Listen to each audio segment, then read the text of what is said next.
Con el tema de la sequía. Hoy Kimberly Santiago se fue a visitar una de las áreas comerciales más importantes de San Juan, que es la famosa calle Loíza. ¿Qué encontró Kimberly allí? Vamos con ella, que está en vivo. Saludos, Ferdinand, buenas noches para ti, para nuestros amigos televidentes. En efecto, como mencionas, me encuentro en una de las zonas turísticas más importantes de Puerto Rico. Me refiero a la famosa calle Loíza y también la comunidad Machuchal. Miren cómo se encuentra actualmente esta área. Esto está desolado y vacío, y eso me comentan los comerciantes, que tiene que ver muchísimo pues por la crisis de agua. Ellos llevan meses enfrentando esta situación y yo estoy apenas entrando a uno de los restaurantes que son muy concurridos en esta área. Se trata del restaurante La Preña. Aquí vienen turistas de todo tipo, ¿verdad?, a abastecerse y a consumir distintos alimentos, pero el problema es que aquí no hay agua desde el domingo, y el único, ¿verdad?, sustento que tienen, ¿verdad?, los dueños y obviamente pues todas las personas, los comensales que vienen hasta aquí, es esta cisterna de 500 galones, que cuando se vacía cuesta aproximadamente de $500 a $400 en llenar, y los baños no están disponibles para los comensales o los clientes. Miren esto, han sido bloqueados completamente.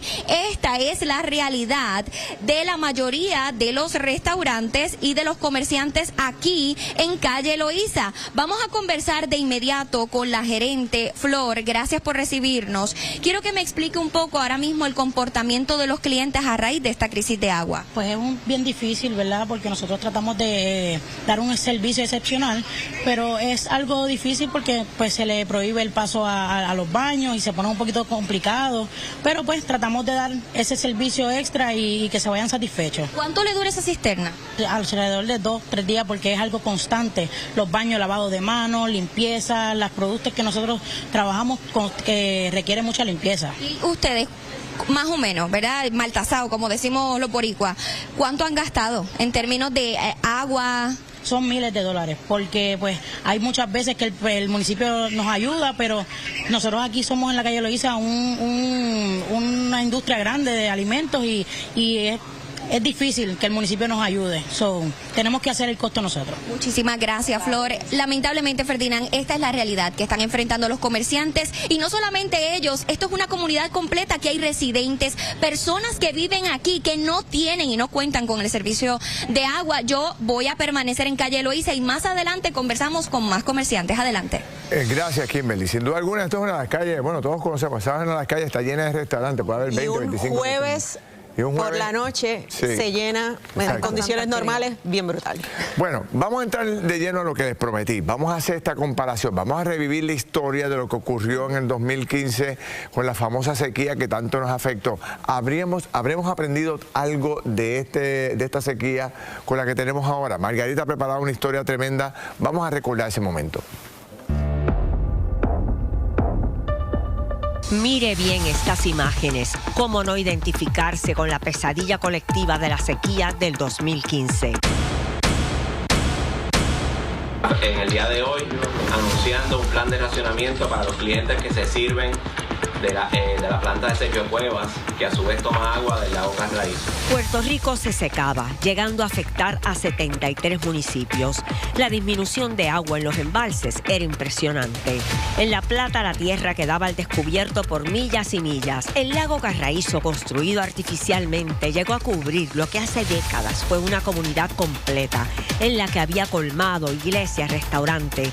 Y en el 2015, la reducción de agua fue tan dramática que se podía caminar sobre el techo de una estructura. En ese tiempo seco, cientos de peces salieron a la superficie. El sur del país también sufría. Escucha a los ganaderos. Con la crisis que hay ahora, la novilla se empadrona y al momento de entregarla está flaca. Y tenemos el problema que la vaquería no nos la reciben flaca. La isla era noticia en la comunidad latina. La llamada Isla del Encanto no resulta tan encantadora para muchos de sus residentes este verano, y es que Puerto Rico está sufriendo la peor sequía en 2 décadas, Ahora, ¿cómo compara esa vivencia con la pesadilla colectiva de hoy? En el 2015, la administración del entonces gobernador Alejandro García Padilla se preparó un año antes de la sequía. En el 2026 hay improvisación. Hace 10 años no se llegó de cantazo a la interrupción de agua. Primero se redujo la presión. En este año se impuso racionamiento en medio de la crisis. En el 2015 también se reactivaron pozos, se utilizó el superacueducto y se estableció un programa para la reparación de salideros. Ahora no hay incentivo para controlar los salideros. En la sequía anterior también se hizo el dragado de la orilla de los embalses. En esta ocasión, falta dragado. ¿No será que además del clima, la falta de acción de los gobiernos tiene mucho que ver con las sequías? Bueno, qué interesante recordar esos momentos, ¿verdad? Y lo que se prometió. Tengo un panel aquí que precisamente estaba súper activo en aquellos tiempos del 2015, Carl Soderberg, ecólogo, y también fue una de las personas responsables en aquel momento, trabajaba con la EPA. Y también tenía un papel protagónico en todos los medios. Nazario Lugo fue director de la Oficina de Manejo de Emergencia en aquel momento. Y también con nosotros Carlos Padín, el doctor Carlos Padín, que fue secretario de Recursos Naturales para aquel momento en particular. Así que tienen 3 roles importantes. Carl, ¿cuántas cosas se prometieron en aquel momento, en el 2015, con la crisis, que debíamos hacer de cara al futuro, que no se hicieron? Pues podríamos hacer una lista de cosas importantes. Ahí Margarita identificó uno, el dragado en seco, que era algo que se pudo haber mantenido y no se hizo, pero ¿cómo lo ves tú? Bueno, lo que pasa es que cuando se llena el embalse ya el dragado en seco no va, pero el dragado de los embalses pues no se realizó, excepto ahora Carraízo, en parte porque nos han dicho que no se dragó completo, se dragó en parte. Y por ejemplo, Dos Bocas está 70% lleno de tierra y ese es el que suple el superacueducto, y de ahí no se ha hablado de dragarlo, eso es importante.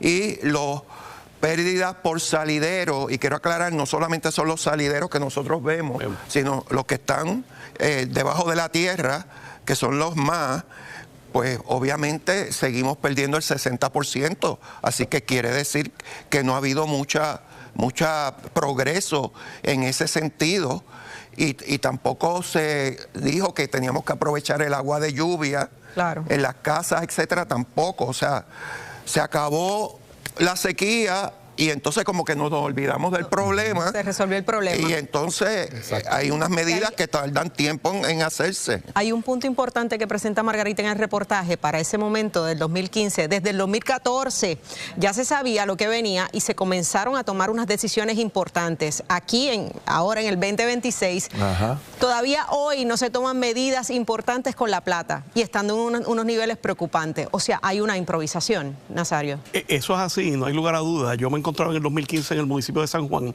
pero la coordinación interagencial, como bien mencionan, comienza en el 2014 y se comienza a dar la información de los preparativos a los que nos enfrentábamos. Una campaña educativa también. Totalmente, y propiamente sucedió en este momento porque Meteorología viene anunciando que esta sequía iba a ocurrir. En enero se habló de esto, pero no se tomaron las acciones. Así que esto demuestra, ¿verdad?, cierta improvisación por parte de los encargados de estos embalses, Autoridad de Acueducto, Alcantarillado, Recursos Naturales, etcétera.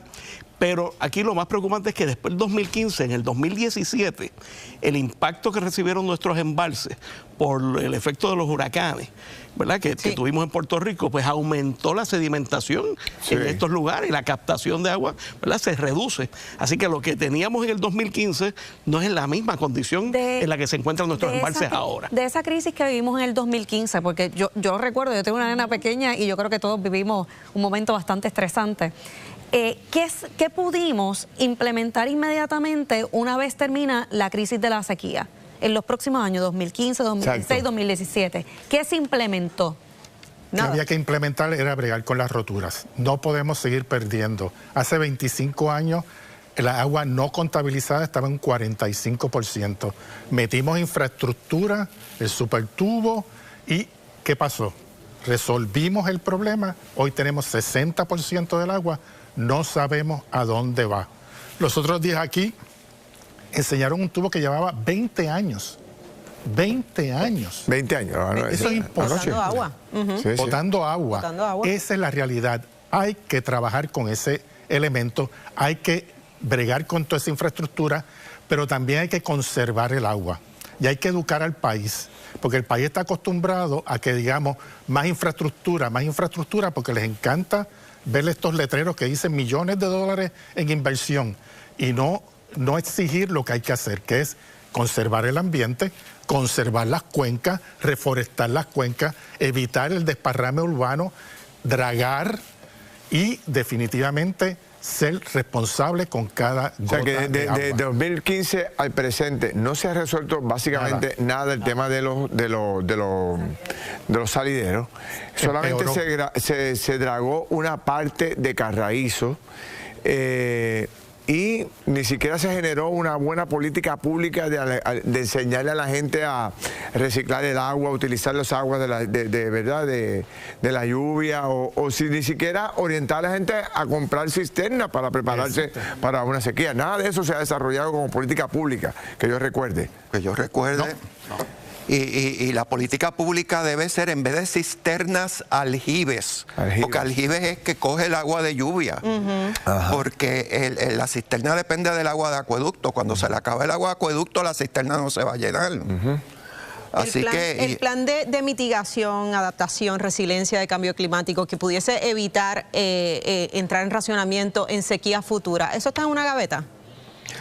La realidad es que el Senado lo aprobó a viva voz en noviembre, pero la Cámara no lo ha considerado. ¿Y los han citado para vistas públicas? No, nada. Está como engavetado. Y la consigna es tener suministro de agua a pesar de la sequía. A pesar de la sequía. Y eso se puede hacer.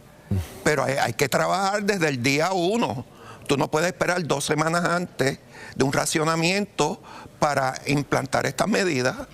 Esto parece ser que ha estado lloviendo un poco y nos están amenazando con una posible vaguada durante el fin de semana, ¿verdad? Que Dios quiera que llegue. Pero esto se podría complicar. Independientemente, si lo que viene es un poquito de agua durante el fin de semana, se puede complicar más aún. Sí, para manejar esta emergencia, la complejidad que pudiera tener esto, actualmente ni los municipios ni el Estado tienen la capacidad de suplirle agua a todo un pueblo, 70 y tantos municipios que se pueden ver afectados. Esto es una realidad.